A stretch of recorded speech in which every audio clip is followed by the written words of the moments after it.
For thousands of years, dogs have offered protection, companionship, and love to man, their master.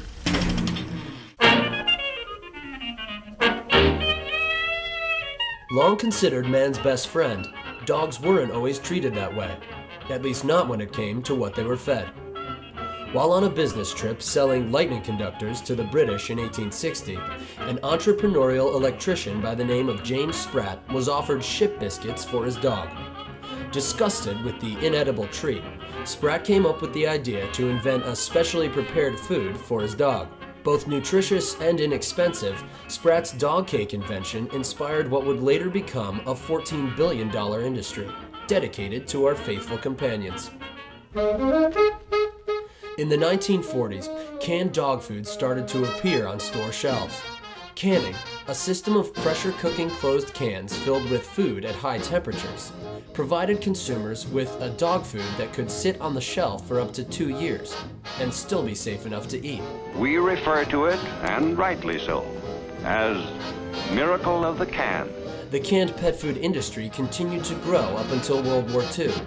As the need for steel and other resources increased during the war, many Americans joined in metal rationing efforts, pushing canning companies to the edge of bankruptcy. In response, the pet food industry quickly switched its focus from canned food to dry food as a substitute. Rich, delicious chunks of solid, meaty flavor the dogs really come running for. Consumers responded well to this shift.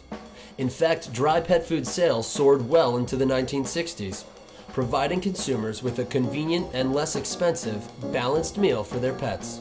Unaware of the more unsavory ingredients contained in pet foods, consumers believed that dry pet food provided the best diet for their pet.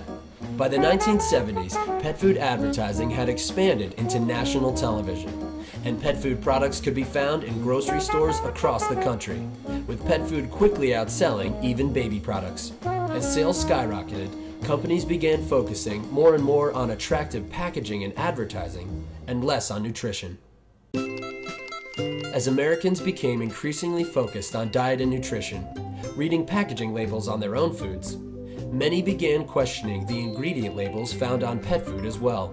During the 1990s, dry dog food contained waste products such as grain hulls, sweepings, and meat byproducts. In order to make pet foods appetizing, many manufacturers began adding fat and preservatives to the already heavily processed kibble.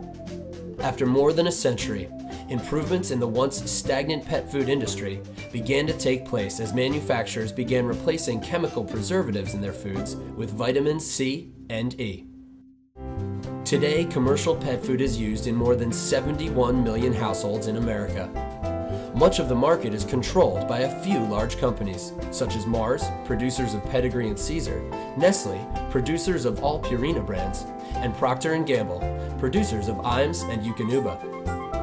And although pets are viewed as members of the family in many homes today, mainstream foods have not kept pace with this trend, or with the demand for truly healthy foods, made with a dog's nutritional needs in mind. Most commercial foods market their products as all natural and wholesome, but the ingredients in these products remain unchanged, consisting primarily of grains and byproducts. Since pet food is much less stringently regulated than human food, products have been left open to abuse. The most recent evidence of this neglect points to the pet food recalls issued by the FDA in March 2007. In a little over a month's time, some of the top pet food companies had recalled more than 5,500 varieties of pet food and treats, sold under more than 100 brands. Feeding Fido, a lot of pet owners have been looking for better food alternatives after the pet food recall that scared a lot of us. Luckily, not all brands were affected by the recall. The Barf diet is an example of an alternative diet for pets. It promotes a bones and raw food meal, mimicking carnivorous diets found in the wild.